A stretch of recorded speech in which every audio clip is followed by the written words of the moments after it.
This is the book Banter, where we transform the best self-help books into bite-sized podcasts, perfect for your busy schedule. Get inspired, learn fast, and level up your English skills, all in one quick listen. Let's get started. Welcome to the Deep Dive. This is where we take a close look at interesting sources and really pull out the key insights for you. Helping you get the core ideas without wading through everything yourself. Exactly. And today we're looking at excerpts from a really popular book about habit formation. It's described less like, dense theory and more like an actual operating manual. Yeah, it blends science, biology, psychology, but keeps the focus squarely on practical, actionable steps. Right. So our mission here is pretty straightforward. Boil down the absolute essence of these excerpts. Maybe you're listening while you're commuting or working out, and you want the big takeaways fast. That's what we're aiming for. And it's always fascinating to see how different fields come together to give us usable advice, isn't it? Taking complex stuff and making it, well, doable. Okay, so let's jump in.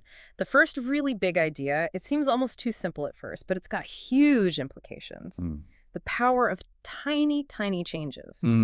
The book argues that, a 1% improvement or even a 1% decline in a daily habit, it feels totally insignificant day to day. You barely notice it. Right. But compound that over a year or several years, and the difference in where you end up is massive. Success isn't usually about some giant transformation. No, it's the product of those small, consistent daily actions. And what's really interesting is how this shifts your focus. The book says you should worry less about your current results. Okay. And much more about the trajectory you're on. Think about it financially. You could have a millionaire who's spending way more than they earn. A bad trajectory. Terrible trajectory. Versus someone who's maybe broke right now but is consistently saving even a tiny bit each month. Their current state isn't great, but their direction is positive. Ah, I see. So it's about understanding that the path your habits are putting you on is, ultimately more critical than your exact position today. Even those little steps matter hugely for the long run. Precisely. It empowers those small efforts. Okay, moving from the sort of math of it all to something deeper. The link between habits and identity. This was a powerful section. It really reframes the whole purpose. Yeah, the idea that your habits are literally how you embody the type of person you want to be. Like if you make your bed, you're casting a vote for being an organized person. Or writing daily means you're embodying a creative identity. Training consistently makes you athletic in practice, not just aspiration. And the book connects this to the origin of the word identity, right? It does. It comes from Latin, essentially meaning repeated beingness. Your identity isn't some fixed thing you're born with. It's something you build through constant repetition. So every time you do a habit, good or bad, it's like a vote. Exactly. A vote for this is the type of person I am. It's a tangible action reinforcing an identity. And the good news is you don't need perfection. You don't need 100% of the votes. Nope, just a majority. Yeah. Like any election, you just need to cast more votes for the identity you want than against it over time. Consistency beats intensity here. Which really changes the goal, doesn't it? It's not just about getting the external reward, losing weight, making money, whatever. Those can happen, yeah. But fundamentally, the book argues, building better habits is about becoming someone. It's an internal shift driven by what you repeatedly do. It's a profound idea. It's about who you are, not just what you achieve. So let's get into the mechanics. How do these habits actually form and stick? The book uses a model, a loop, starting with the first bits, the cue and the craving. Right. Your brain's always scanning, looking for cues, little triggers that hint a reward might be available. And that cue sparks the craving. Yes, the craving is the motivation, the desire. But here's the crucial insight. You don't actually crave the habit itself. You crave the change in state the habit delivers. Okay, unpack that a bit. Well, you don't crave smoking a cigarette per se. You crave the feeling of relief it brings. You don't crave brushing your teeth. You crave the feeling of a clean mouth. You don't crave the act of turning on the TV. You crave the entertainment or distraction it provides. It's the end state, the feeling you're chasing. Exactly. The habit is just the vehicle to get that feeling. And these cues, they can become almost invisible over time, can't they? The phone in your pocket, the cookie jar on the counter. Totally. They blend into the background. The urge just seems to appear out of thin air, which is why the first step in changing habits has to be awareness. You need to actually see your current habits and their triggers before you can consciously change them. Which leads us nicely into the first practical rule, the first law of behavior change. Make it obvious. Makes sense. If you want to start a new habit, the trigger for it needs to be really clear, really apparent. So vague goals like, I want to read more, don't cut it. Right, because when and where are you going to do it? Mhm. There's no obvious cue. The book emphasizes tying the habit to a specific existing cue using what it calls implementation intentions, like, after I pour my morning coffee, I will meditate for 1 minute, or when I finish dinner, I will put my plate straight into the dishwasher. You need that specific trigger and the environment. It plays a huge part in what's obvious, doesn't it? We tend to do what's easiest and most visible. Absolutely. The snacks left out on the counter get eaten. The book on the bedside table gets read. The choices that are prominent and easy in our environment shape our actions dramatically, often without us even thinking about it. There was that powerful example about the Vietnam soldiers and heroin addiction. Yeah, that's a striking illustration. Yeah. A high percentage used heroin in Vietnam, surrounded by specific cues, the stress, the peer group, the availability. But when they returned home to a completely different environment without those triggers. The addiction often just vanish. For many, yes, the context changed so radically that the cues disappeared and the habit dissolved. It shows how powerfully environment-dependent habits can be. It also raises a warning flag, though. The book mentions that just showing negative consequences, like scary pictures on cigarette packs, can sometimes backfire. Right, because it can trigger stress. And what's a common coping mechanism for stress? Often it's the very habit you're trying to break. So the cue ends up reinforcing the old behavior instead of prompting a new one. Okay, so making it obvious is step one. But what about wanting to do it? That brings us to the second law. Make it attractive. This targets the craving part. And this is where dopamine plays a big role. We used to think it was just about pleasure, the reward itself. But research shows dopamine spikes more in anticipation of a reward. Like before you place a bet. Exactly, or before you take a drug. That surge of dopamine before the event is what drives the motivation, the craving.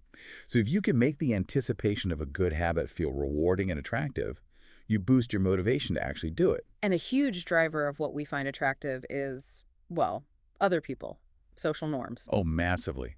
Humans are tribal. We have this deep-seated need to belong, to fit in. As Darwin noted, it was crucial for survival. So we imitate the habits of 3 key groups: the close, family, friends; the many, our culture; and the powerful, those with status or success. You just sort of absorb the habits of the people around you. You do. Think about your early habits, mostly copied from parents. Later, it's friends, colleagues. The book mentions studies showing how the habits and even intelligence levels of your peer group can influence your own over time. We conform, sometimes even against our better judgment, like in those Asch conformity experiments. Where people agreed with obviously wrong answers just to go along with the group. Precisely. So surrounding yourself with people who have the habits you want to cultivate is a powerful strategy. Peer pressure can be a force for good. So knowing that craving is about the feeling and influenced by anticipation and social factors, how do we actively make a good habit more attractive? One key technique the book highlights is reframing. It's consciously shifting your perspective, the story you tell yourself about the habit. Focus on the benefits, not the drawbacks. Can you give some examples again? How does that work in practice? Sure. So instead of thinking, ugh, I have to go run, which feels like a chore, reframe it as, this is my time to build endurance and feel energized. Saving money isn't depriving myself. It's building future freedom, or increasing my power to choose later. Meditation isn't fighting distractions.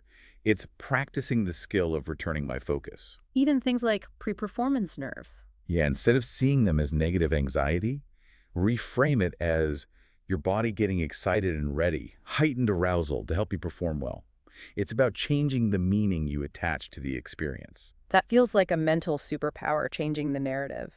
Okay, on to the third law, make it easy. This taps into something fundamental, the law of least effort. We're wired to conserve energy. It's efficient. So naturally, we gravitate towards the easiest option available. It's not laziness, it's just smart energy management. Basically, yeah. So if you want to build a habit, you need to reduce the friction, make it as convenient as possible, remove the barriers. Like having your gym clothes laid out the night before. Exactly. Or prepping healthy snacks so they're easier to grab than junk food. Choosing a gym that's on your commute instead of miles out of the way. Reducing the number of steps between you and the desired action. And technology often works against us here, making impulses too easy to follow. Oh, definitely. Auto-playing videos, one-click ordering, endless social media feeds.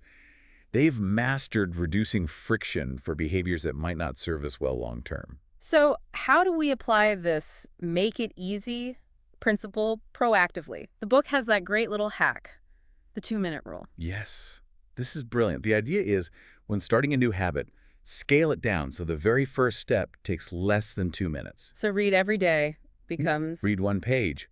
Do yoga becomes take out my yoga mat. Study for my exam becomes open my notes. Run 3 miles becomes put on my running shoes. Anyone can do that, right? It lowers the barrier to entry so much. Precisely. It's the gateway habit. The goal isn't just to do 2 minutes. The goal is to make starting incredibly easy. Because once you started, inertia often carries you forward. The first 2 minutes should feel effortless. You master the art of showing up. Exactly. Standardize before you optimize. You can't improve a habit you don't have. The 2-minute rule helps you build the initial consistency. Get the reps in, even tiny ones. Okay, final law. We've made it obvious, attractive, easy. Now we need to make it satisfying. Why is this one so important? This law governs whether a behavior gets repeated. We repeat things that feel good, that give us some kind of reward, and crucially, our brains prioritize immediate satisfaction. Right, the immediate versus delayed gratification problem. Exactly. A behavior is much more likely to stick if the consequence, good or bad, is felt right away. The pleasure of eating a donut is immediate. The potential weight gain is delayed. The effort of going to the gym is immediate. The health benefits are delayed. Our brain discounts future rewards and costs. So the challenge with good habits is their rewards are often in the future. So the fourth law says we need to find ways to bring the reward forward, to make the completion of a good habit immediately satisfying. This could be simple tracking, like putting an X on a calendar, giving yourself a small, healthy treat, or even just acknowledging the successful rep. Conversely, making bad habits immediately unsatisfying helps break them, perhaps through things like accountability partners or habit contracts that impose an immediate cost. The book also keeps coming back to the power of sheer repetition. Because it literally rewires your brain. Like those London taxi drivers developing larger hippocampi from navigating complex routes daily. Each repetition strengthens the neural pathways, making the behavior more automatic. It's like carving a groove. And frequency is key.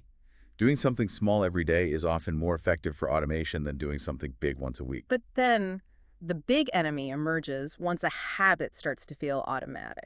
Boredom, yes. When habits become easy and routine, they often stop being interesting. The novelty wears off. This is a critical point where many people give up. So how do you push through that? The book mentions the Goldilocks rule. Right. Peak motivation happens when you're working on tasks that are right on the edge of your current abilities. Not too hard, not too easy, just challenging enough to stay engaged. But even then, some days will just feel like a slog. Absolutely. And this, the book argues, is what separates the pros from the amateurs. Amateurs act when they feel motivated. Professionals stick to the schedule, put in the reps, even when they're bored, even when they don't feel like it. They learn to, as the book puts it, fall in love with boredom, or at least tolerate it for the sake of the process. That ability to just keep showing up when it's not exciting, that's crucial. It's the key to long-term progress. And finally, the book looks beyond just having habits to the idea of mastery and continuous improvement. Yeah, habits are the foundation. They create consistency and automaticity, freeing up mental energy. But for elite performance, for true mastery, habits alone aren't enough. You need to combine them with deliberate practice. Meaning You can't just keep doing the same thing over and over mindlessly. You need to be consciously analyzing your performance, getting feedback, identifying weaknesses, and pushing yourself just beyond your current capabilities. Habits automate the basics. Deliberate practice refines and improves. So it's not about reaching some endpoint called success? Not really. The book frames success more as establishing a system for ongoing improvement, a process. And part of that system involves periodic reflection and refinement. Like that integrity report idea mentioned. Exactly. Regularly checking in. Are my habits still serving my desired identity? Do they need adjustments? Have I plateaued? This prevents drifting off course without realizing it. It keeps the system aligned and effective. So when you put it all together, these 4 laws make it obvious, attractive, easy, satisfying. They're like a toolkit. They really are. A framework for diagnosing and improving your habits. Habit not sticking. Make the cue more obvious. Don't feel like doing it. Make it more attractive. Too difficult. Make it easier. Keep quitting. Make it more immediately satisfying. They give you levers to adjust your personal system for change. So wrapping this deep dive up, the core message seems clear. Forget massive, disruptive changes. Focus on those tiny 1% improvements. Make them consistent. Build a system around them and always connect them back to the kind of person you want to become. That's the essence of it. It's about the system, the process, tied to identity. So maybe the final thought for you listening right now is this. Given that it's about the system and those small votes, what's one tiny, almost insignificant action you can take today to cast a vote for the identity you're building? Definitely something to mull over. Thanks for